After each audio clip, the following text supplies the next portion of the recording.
Tonight we're going to be talking about the word compression, and we'll get into that in a minute. But let's pray together. Sweet Jesus, thank you for this time and for the opportunity to be with you.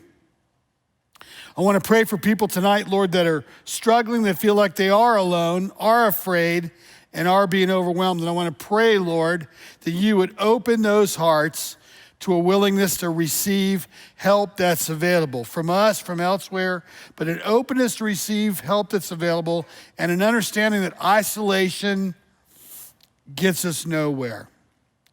So set us free from ourselves tonight, open us to your words, speak truth into us and challenge us. We know you will. In your sweet name we pray, and we love you. Amen. So compression, my image of that is I've only probably used this one time and I didn't do very well with it, but there is such a thing, if you're a chef or you like to cook, there is such a thing as called a garlic press. And you put a piece of garlic in there and you can slam the thing together. And, that's what I think that, or if you don't have a garlic press or never have seen one, maybe think of a vice grip. You have a handle at the end of a vice grip and you turn it and it gets tighter and tighter and tighter. If you put your finger in there, it would hurt.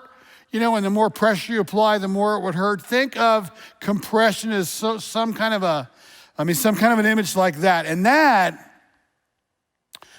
emotionally, spiritually, mentally, and for some of us, even physically, that is kind of the experience we've been going through. I know I was glad to be able to just do some more normal stuff last week, like get back into the gym, and kind of get going with some of that. I was just glad to experience a relief from some of that compression. I definitely have not been doing as much physically as I was previous to this, and so glad that is going on. But for all of us, this was like an unplanned compression. Maybe if you needed some surgery, like you needed a knee to be replaced or hip surgery or something like that, or some kind of other orthopedic surgery or some kind of a procedure that you had planned for, maybe you're a little bit more prepared for some of that compression in your life of going, I'm gonna have to stick around home, stay around a little bit, do a little bit less, gradually work my way up. But this, for all of us, came pretty much right out of the blue. Middle of March, from starting off the week, hearing about how bad things were every place else and how it was starting to impact the U.S., to pretty much at the end of that week, everything being shut down. This was in every way an unplanned compression. And what that has done for all of us, is it has provided a concentrated focus on stuff in our life that maybe we've been able to kind of like diminish or move around or avoid or whatever. For some people, this has been a really good experience. They're telling me, man, I've gotten this opportunity to like read a lot of books. I've gotten the opportunity to catch up with a lot of people in my life. I've gotten the opportunity to hang out with family a lot more. I've gotten the opportunity to spend more time with people in my life that I don't normally get to be with and do activities at home that take care of projects and stuff that I really haven't been able to do. That happened to me. I took care of a lot of home projects early in the game because it was kind of like an opportunity to do that. And then, after a while, you've kind of done every home project there is. And insofar as it was fun to have your kids at home, if you have kids, have them around you all the time, you get to enjoy spending all this time with them. Then, after a while, if you're working from home, it's probably not so fun because now your kids have expectations of you and they want you to do certain stuff for them. Your spouse has expectations of you and he or she wants you to do stuff for or with them. And then you got stuff you got to do at work, and nobody has been used to anything quite like that, let alone when it was concentrated. So the focus inevitably is going to go on places in your life, places in my life where you're not so adept. In recovery, we call that character defects. I'm going to talk about that more in a minute. So if I have a character defect of being impatient or being intolerant, when you put me in an emotional, physical, mental, and spiritual garlic press, well, this is going to get hard.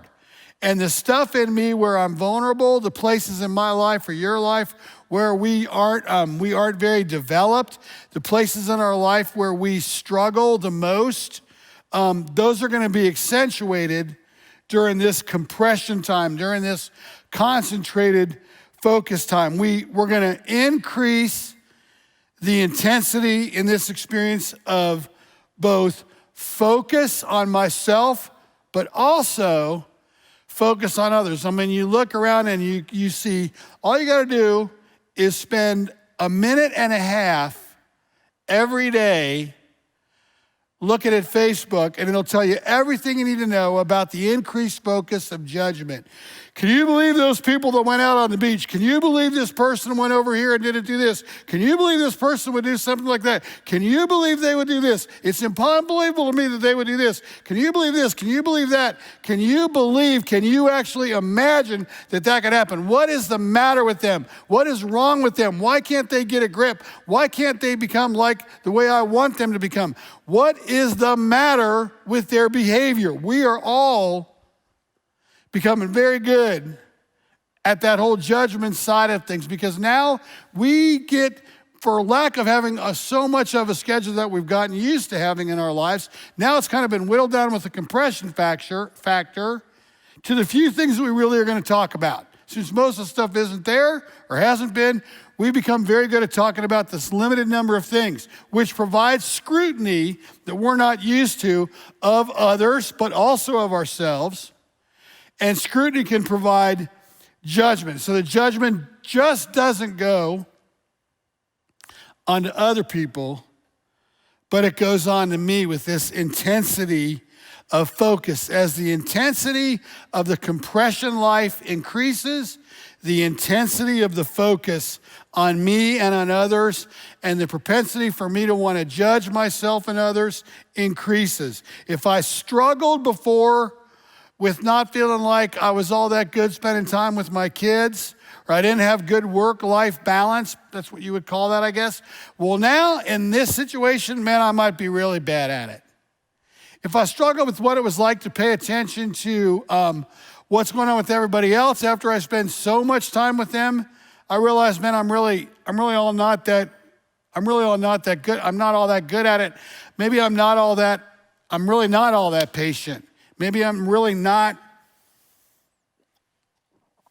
thinking I'm really not all that compassionate. Maybe I'm thinking I'm not all that aware of the people in my life and they love and that I love and what they need. Maybe I'm looking at my relationships, even my marriage, going, wow, I have not spent enough time with this spouse of mine to really even know what their actual needs are. We're just both used to going to work, coming home, doing what we do, going to the next day. And now I'm starting to realize some things about him or realize some things about her where I don't really feel like I'm getting it done in that relationship. And so this focus, this compression time, it can produce growth. It could be a growing time for us. It could be a time where we develop a deeper self-awareness, and then we begin to relate to that self-awareness, and then we begin to use recovery tools to begin to deal with that awareness of stuff going on with me, deal with what I guess we would call our character defects, and begin to go to work on those, and begin to have some resolve about using our recovery tools to be able to get there. Or it could be plain and simple, an incredible producer of guilt. This experience could produce in us an incredible experience of guilt or a sense of, sort of disparity between what I would like to be and what I am, or what I am not, or how I am failing other people, or maybe even how I'm failing myself, or whatever that is. It could also produce that. It's going to be true that when we slip into judgment, especially self-judgment, and most of us are no doubt the worst judgers of ourselves. It's going to be true that when focus slips into judgment, judgment really brings out the best or the worst, depending on how you want to look at it, of guilt. And it's like, is it true that guilt can be a motivation for us in recovery? Could be. Is it the best motivation for recovery? For a lot of us, probably the answer is no, because it takes us to a place of sort of believing that our worth really isn't much. And since our self-worth isn't much, well, then that would mean we don't really have a deserving opportunity in our lives to be able to grow, experience more freedom, or experience deeper sobriety. So usually true, guilt for a lot of us isn't a great motivator. Could be. For most of us, probably not. So focus can produce growth. Awareness can produce growth. When it turns into judgment, it's likely going to produce guilt. One of the other features that has come out of this compression stage that we're on is this whole deal of control. Like when so much of my life is out of control, what am I typically going to do, at least without using my recovery tools? If I'm in drift from recovery, I'm going to try to control every single feature of life that I possibly can, which takes me back to the judgment deal. Like I'm going to look at other people's behavior. I'm going to be very upset when this guy that should have worn a mask at Costco did not. And I'm going to go down the line of how irresponsible he is and all of that, as opposed to understanding, what does recovery teach me? Recovery teaches me what? Stay in my lane. Recovery teaches me what? Be responsible for myself. Do the next right thing for myself. Wear a mask for myself. Do I have any control over what this other individual is going to do? Well, I, in fact, do not. But the more fear runs what my life is all about, the more I'm afraid of things being out of control, the more I feel I need control over what others are doing. And the more, for that matter, I feel like I need control over what I am doing. Do I have control over every single thing in my own personal life? What does recovery teach me? I do not. If I begin to believe that I need to have control over every single feature of my life, I've got to know that my recovery is on the drift. I've got to know that, that's an indicator, that's a barometer, that's like an engine light coming on in my car going, you are not in a place of balanced recovery. The simple fact that you are in a quest to control everything in your own life, and for that matter, probably everything or as much as you can in everybody else's life, ought to be an engine light saying, warning, Will Robinson, you have stepped out of a healthy use of recovery tools, and you've stepped out of a healthy rhythm, and now you're like a tire in a car that's like out of round or out of balance, making a noise, making things uncomfortable, but you're not paying attention to either. So judgment takes us to almost always an unhealthy place, takes us to inadequacy and guilt, those feelings. Feel inadequate, feel guilty. Self-awareness takes me to a place of opportunity. Focus takes me to a place of opportunity that begins to allow me to use recovery tools that I've learned or can learn to begin to take that self-awareness, even of my character defects, and say, what is in this that's going to allow me to grow? Where am I in this? What is my part of this? What is my lane in this? And how is God going to use me staying in my lane to teach me about me, to teach me about my heart, to teach me about my fears, principally my fear of not being in control, to teach me about my anxiety, principally coming from me not being able to be fully in control and my intense desire to do that, to teach me about what that intense desire to do that is really all about. I think what this experience has done for all of us over these weeks and now months is created, I guess what I want to call an amplified unmanageability. Where in life before this all started for all of us, maybe I can't control the way traffic's going to be on I-40 coming home or whatever it's going to be. That's okay because I'm sort of doing okay with everything else. But then in this experience, For several weeks now, I've been getting instructions about where I can go, where I can't go, how I'm going to have to function when I get there, what's possible, what's not possible, all of that. And then I'm hearing that all the time from all kinds of other sources about the whole, this isn't isolated to just Tennessee or whatever, this is like the whole country. The whole country is in this together. And if that isn't hard enough, if that doesn't cause anxiety, the whole world is actually in this together. And that takes me to that phrase, amplified, broadened, amplified unmanageability. It feels like very little, in fact, in my life is within my control.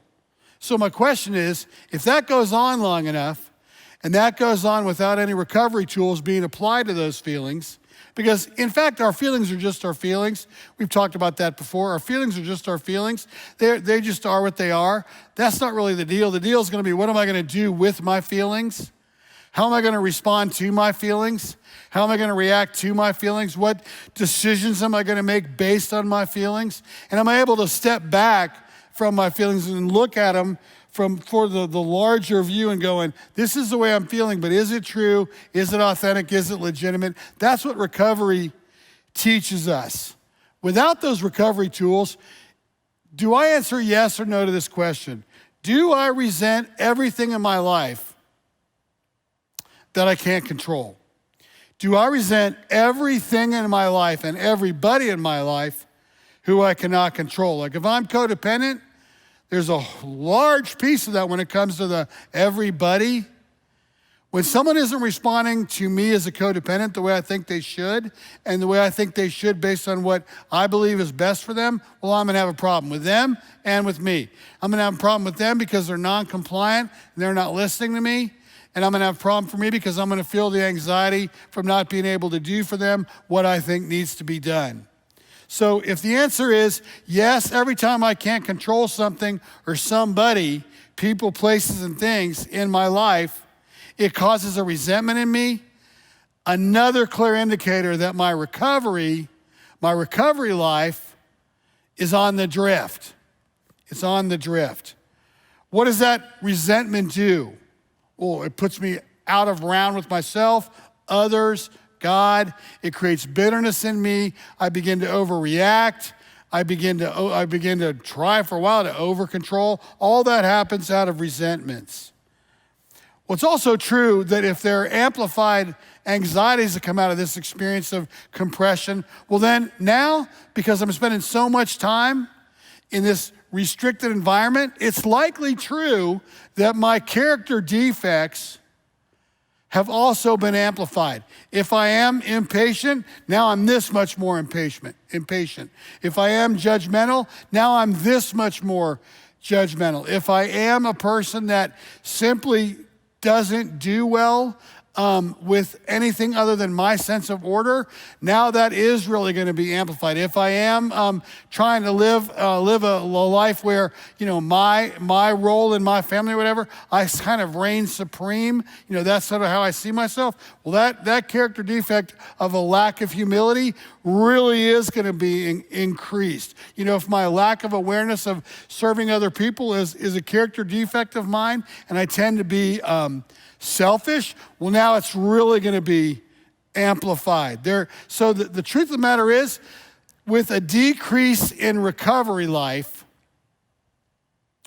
there's likely going to be an increase in my character defects. The more that my character defects are amplified, the more it's likely that my recovery is decreasing and decreased. And we kind of, I think what we've done in a lot of ways, and I think we've done that with recovery for a lot of us, is we've said, you know what, the phrase that you can learn to hate is, we're in unprecedented times. We're in unprecedented times. Everybody can explain everything by just saying we're in unprecedented times. Well, have you been going to any meetings? Have you been reading any literature? Have you talked to a sponsor? Have you been on any online meetings? Well, I don't really like online meetings. Well, everybody's not going to like everything. Have you gotten outside of yourself and done any work with recovery? Well, no, not really. Because These are unprecedented times. How's that going?